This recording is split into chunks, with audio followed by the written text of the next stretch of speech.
Hi all, doctor ആഷിഖാണ് from ബാട്ടിയ. First year videos പഠിച്ചുകൊണ്ടിരിക്കുന്ന സ്റ്റുഡൻസിൻ്റെ ഏറ്റവും വലിയ വെല്ലുവിളിയാണ് അവരുടെ യൂണിവേഴ്സിറ്റി എക്സാം എന്നുള്ളത്. കണ്ടന്റിൻ്റെ വാസ്റ്റിസിറ്റിയും എങ്ങനെ പഠിക്കണം, എന്ത് പഠിക്കണം എന്നറിയാത്ത ഒരു സിറ്റുവേഷനിലാണ് എല്ലാ ഫസ്റ്റ് ഇയർ വീഡിയോസും സ്റ്റുഡൻസ് ഉണ്ടാവുക. കാര്യം എന്താണെന്ന് വെച്ചാൽ നമ്മൾ +2 കഴിഞ്ഞ് ഡയറക്റ്റ്ലി ഒരു പ്രൊഫഷണൽ കോഴ്സിലോട്ട് കടക്കുമ്പോൾ അതിൻ്റെ യൂണിവേഴ്സിറ്റി എക്സാമിന് എങ്ങനെ അപ്രോച്ച് ചെയ്യണം എന്നുള്ളത് നമുക്ക് ആർക്കും വലിയൊരു ധാരണയില്ലാത്ത കാര്യമാണ്. ഇങ്ങനെ ഇരിക്കുന്ന സാഹചര്യത്തിലാണ് ഒരു വൺ സ്റ്റോപ്പ് സൊല്യൂഷനായിട്ട് ബാട്ടിയയുടെ ഫസ്റ്റ് ഇയറിൻ്റെ കോൺസെപ്റ്റ്സുകളുടെ കോഴ്സ് നമ്മൾ അനൗൺസ് ചെയ്തിട്ടുള്ളത്. ഈ ഒരു കോഴ്സിലൂടെ സ്റ്റുഡൻസിന് അവൈലബിൾ ആവുക എന്താണെന്ന് വെച്ചാൽ 4 സബ്ജക്ട്സിൻ്റെയും അനാട്ടമി, ഫിസിയോളജി, ബയോകെമിസ്ട്രി, അതുപോലെ തന്നെ ഡെൻ്റൽ അനാട്ടമി, ഡെൻ്റൽ ഹിസ്റ്റോളജി, ഈ 4 സബ്ജക്ട്സിൻ്റെയും പ്രീ റെക്കോർഡഡ് ആയിട്ടുള്ള വീഡിയോസാണ് നമ്മുടെ ആപ്പിൽ അവൈലബിൾ ആവുക. പ്രോപ്പറായിട്ടുള്ള കൺവീനിയൻസോട് കൂടി നിങ്ങൾക്ക് എന്ത് ചെയ്യാൻ വേണ്ടി പറ്റും, ഈ വീഡിയോസ് നിങ്ങളുടെ സമയത്തനുസരിച്ച് കണ്ടു തീർക്കാൻ വേണ്ടി പറ്റും എന്നുള്ളതാണ് ഏറ്റവും ഇമ്പോർട്ടൻ്റ് ആയിട്ടുള്ള കാര്യം.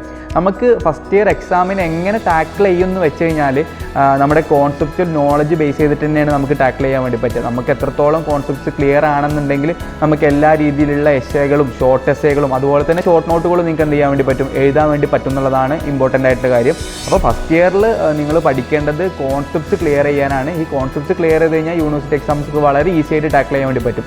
BDA സ്റ്റുഡൻസിനെ സംബന്ധിച്ച് ഏറ്റവും ഇമ്പോർട്ടൻ്റ് ആയിട്ടുള്ള ഒരു കാര്യം എന്താണെന്ന് വെച്ചാൽ നമുക്ക് 4 സബ്ജക്ട്സിൻ്റെയും പ്രാക്ടിക്കൽ എക്സാം ഉണ്ട് എന്നുള്ളതാണ്. അത് ഇമ്പോർട്ടൻ്റ് ആയിട്ട് പറയാനുള്ള കാര്യം എന്താണെന്ന് വെച്ചാൽ കുറച്ചും കൂടി ഡെൻ്റൽ അനാട്ടമി, ഡെൻ്റൽ ഹിസ്റ്റോളജിയിൽ കാർവിങ് പോലത്തെ കുറച്ചും കൂടി ഡിഫിക്കൽട്ടായിട്ട് നിൽക്കുന്ന കുറേ പ്രാക്ടിക്കൽ എക്സാമുകളുണ്ട്. ആ സമയത്ത് നമുക്ക് പ്രോപ്പറായിട്ടുള്ള ഗൈഡൻസും അതുപോലെ തന്നെ പ്രോപ്പറായിട്ടുള്ള ഒരു കോൺസെപ്റ്റും നോളജുകളും ഇമ്പോർട്ടൻ്റ് ആണ്. അത് ഇന്ത്യയിലെ തന്നെ ഏറ്റവും ബെസ്റ്റ് ആയിട്ടുള്ള ഫാക്കൾട്ടീസ് സ്റ്റുഡൻസിനെ ടീച്ച് ചെയ്യുന്നതുള്ളതാണ് ഈ ഒരു കോഴ്സിൻ്റെ ഏറ്റവും ഹൈലൈറ്റഡ് ആയിട്ട് കാര്യം. ഏറ്റവും ഷോർട്ടായിട്ടുള്ള ക്രിസ്പായിട്ടുള്ള യൂണിവേഴ്സിറ്റി ഓറിയൻറ്റഡ് ആയിട്ട് പ്രിപ്പയർ ചെയ്ത ക്ലാസ്സുകൾ സ്റ്റുഡൻസിൻ്റെ കൺവീനിയൻസ് അനുസരിച്ച് ഇരുന്ന് കണ്ട് നോട്ട്സ് എഴുതി മുന്നോട്ട് പോകാൻ വേണ്ടി പറ്റുന്നുള്ളതാണ്.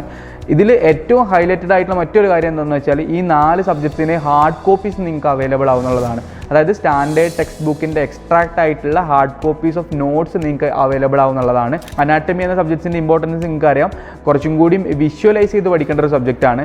നിങ്ങൾക്ക് ഡയഗ്രാം ആയിട്ടും അതുപോലെ തന്നെ ഫിഗേഴ്സ് ആയിട്ടും നമ്മൾ എന്ത് ചെയ്യുന്നു, ഈ ഹാർഡ് കോപ്പീസ് ഓഫ് നോട്ട്സിൽ അവൈലബിൾ ആക്കിയിട്ടുണ്ട് എന്നുള്ളതാണ്. അപ്പോൾ കുറച്ചും കൂടി ഈസി ആയിട്ട് ഈ നോട്ട്സ് റെഫർ ചെയ്ത് നിങ്ങൾക്ക് എന്ത് ചെയ്യാൻ വേണ്ടി പറ്റും, നിങ്ങളുടെ യൂണിവേഴ്സിറ്റി എക്സാമിനെ ടാക്കിൾ ചെയ്യാൻ വേണ്ടി പറ്റും എന്നുള്ളതാണ്. നമ്മൾ ഫസ്റ്റ് ഇയറിൽ ഇന്റേണൽ എക്സാമിനൊക്കെ പ്രിപ്പയർ ചെയ്തിട്ടുണ്ടെങ്കിലും നമ്മൾ കുറച്ചും കൂടി സബ്ജക്റ്റ് അല്ലെങ്കിൽ ക്വസ്റ്റ്യൻ ഓറിയൻറ്റഡ് ആയിട്ടാവും പ്രിപ്പയർ ചെയ്തിട്ടുണ്ടാവും. പക്ഷേ നമ്മൾ യൂണിവേഴ്സിറ്റി എക്സാം കുറച്ചും കൂടി വാസ്റ്റായിട്ട് പ്രിപ്പയർ ചെയ്യേണ്ട ഒരു ആവശ്യമുണ്ട്. കാര്യം എന്താണെന്ന് വെച്ചാൽ നമുക്ക് സിലബസ് അത്രത്തോളം വലുതായതുകൊണ്ട് തന്നെ എല്ലാ ഏരിയയിൽ നമുക്ക് ക്വസ്റ്റ്യൻസ് വരാനുള്ള സാധ്യതകളുണ്ട്. അപ്പോൾ അത് ഇന്ത്യയിലെ തന്നെ ഏറ്റവും ബെസ്റ്റ് ആയിട്ടുള്ള ഫാക്കൾട്ടീസിൻ്റെ ക്ലാസ്സസ് കൂടെ നിങ്ങൾ മുന്നോട്ട് പോവുകയാണെങ്കിൽ നിങ്ങൾക്ക് എല്ലാ കോൺസെപ്റ്റും ക്ലിയർ ചെയ്ത് മൂവ് ചെയ്യേണ്ടി പറ്റും.